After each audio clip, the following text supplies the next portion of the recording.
Hi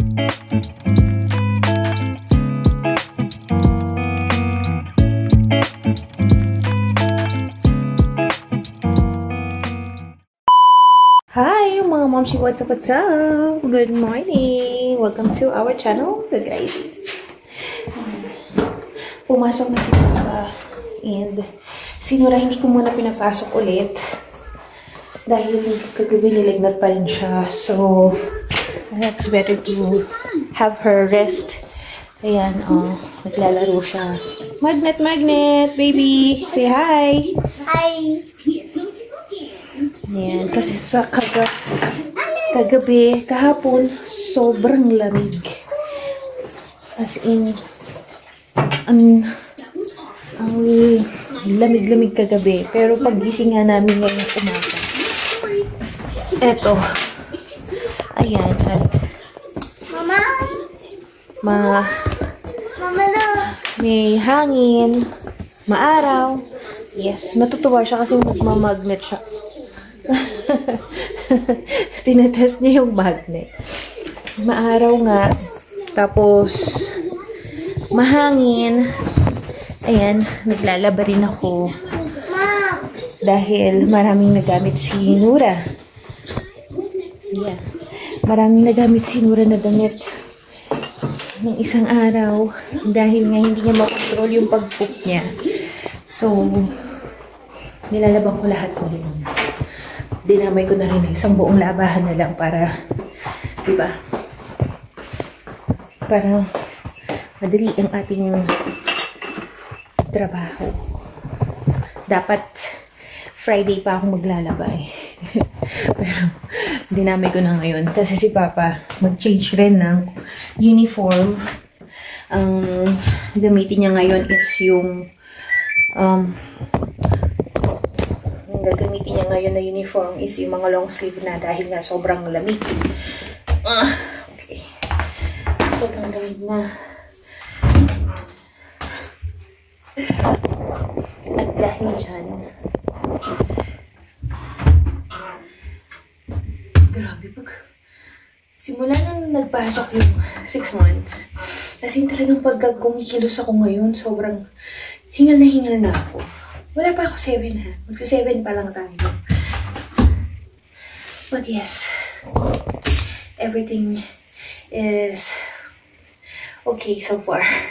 Pero nararamdaman ko na yung pulikat. Napupulikat na tayo mga moms.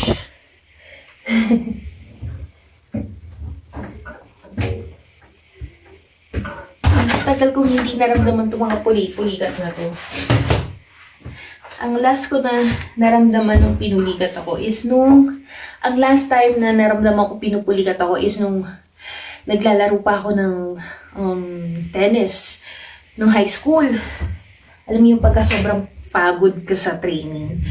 Tapos itutulog mo, yung i-relax mo yung muscles mo sa madaling araw, biglang sasakit. Oh my God. Kasi mga mami mo, kabataan natin.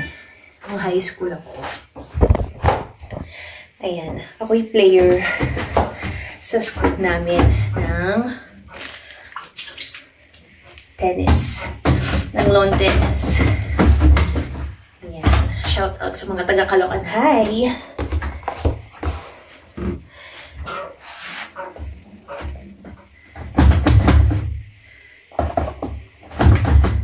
I don't know.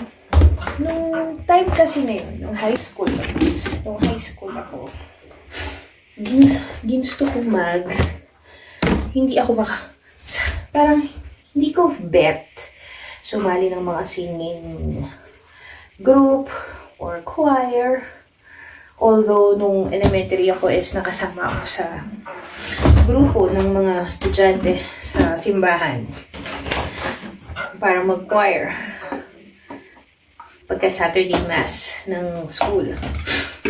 But nung nag-high school ako, ayun, parang doon pumasok yung pagiging sporty type natin. Ayan mga mams, gayat lang tayo ng ating mga gulay para sa ating lulutuing pansit. Pansit gisado, sa panghon gisado. Ayan. Basta importante. Meron akong maliit lang dito na sakto. Na repolyo. Yung naiwan sa akin nakaraan. Sa pansit talaga, alam niyo guys, mas gusto ko yung maraming gulay kaysa sa maraming laman. Ewan ko ba, napakahilig ko sa gulay. Ayan. Ang carrots, kung mapapansin niyo, nakabalat na siya, no? Ang ginagawa ko kasi sa carrots, para tumagal, binabalatan ko na siya. Pagka bumili si Firas, binabalatan ko na siya, then nilalagay ko sa isang container na may tubig. Promise, guys. Magagamit niyo siya ng pangmatagalan. So, yun ang ginagawa ko. Pagdating sa carrots. Kaya, ang carrots ko tumatagal talaga. Kasi kung hahayaan nyo lang siya sa ref, siguro wala pang 1 week or mga 1 week lang yan. Ano na siya, tuyot na. Yung para bang masatisfy ko lang ng aking Filipino dish craving this time. Diba? Sana may mahanap akong miswa sa susunod. At matapos nating i-prepare ang ating mga ingredients, unahin nating lutuin ang itlog. Habang pinapainit natin ng mantika, ihanda natin ang ibang ingredients. Habang hinihintay natin maluto ang itlog, ihanda muna ang kutsilyo. Once na maluto ito, pwede na natin itong hiwa-hiwain ng strips. And on the same pan, lagyan lang tayo ng mantika at igisa na natin ang ating bawang. Sabay na rin natin ng ating sibuyas. At pag translucent na ang sibuyas, pwede na natin i-add ang ating carrots. Halu-haluin lang, pwede na tayong magdagdag ng salt and pepper to taste. At habang hinihintay natin maluto ito, pwede na nating lagay ang ating kalahati ng chicken cubes. Isa to sa mga nagpapalasa ng ating pansit. At dito nilagay ko na rin ang ating oyster sauce at ang ating cabbage. Just mix it all together. And nagdagdag ako dito ng konting tubig para malutong mabuti ang ating mga gulay. At saka ko na isinunod ang ating sotanghon gisado na pinalambot natin sa tubig. Keep on mixing and let it simmer for about 2 to 3 minutes. And when it's done, half cook na ang ating mga gulay. Unti-unti ko lang itong nilalagyan ng tubig dahil ayoko ng masyadong dry na pansit. Gusto ko yung mamasa-masa para masarap siyang nguyain at malambot siya kainin.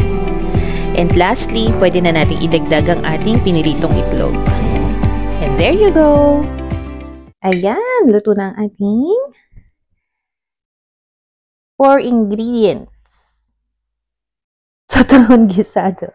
Ayan. Pagka nag-crave ka nga naman, di ba? Let's taste.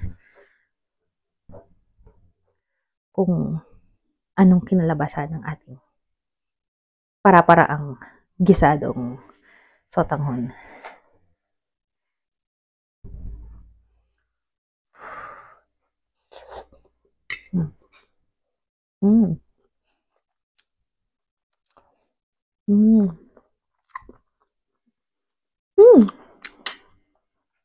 Masarap din pala pag itlog, no? Ayan. Para sa mga makatipid sa ating pansit, pwede itlog. Itlog na lang ang gamitin kaysa manok. O, diba? Or, kung ayaw nyo ng masyado kayo mapamahal, you can also use fish ball or chicken balls or squid balls, diba? Kasi magkano lang naman ang per pack nun, diba?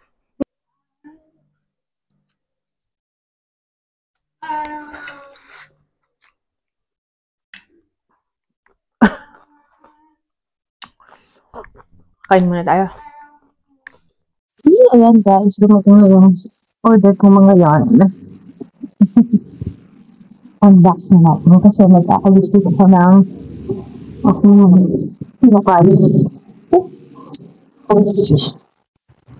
Ayan, check natin kung kompleto ba yung order ko. Okay.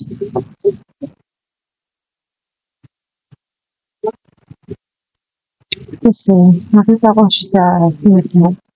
Mas mura dun sa kinakuhanan ko before. Tsaka dun sa binilihan namin sa Alay. Kaya umorder na rin ako. And besides, mura lang yung delivery fee. Kaya, kumuha na ako. Nag-order ako bagong order siya ngayon. Okay, good. Ay, ang ganda.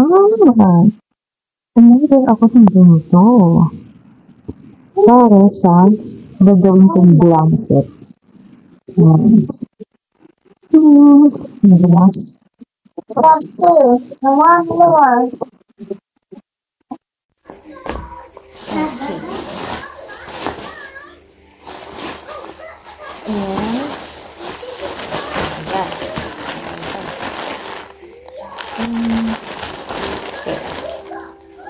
Apat.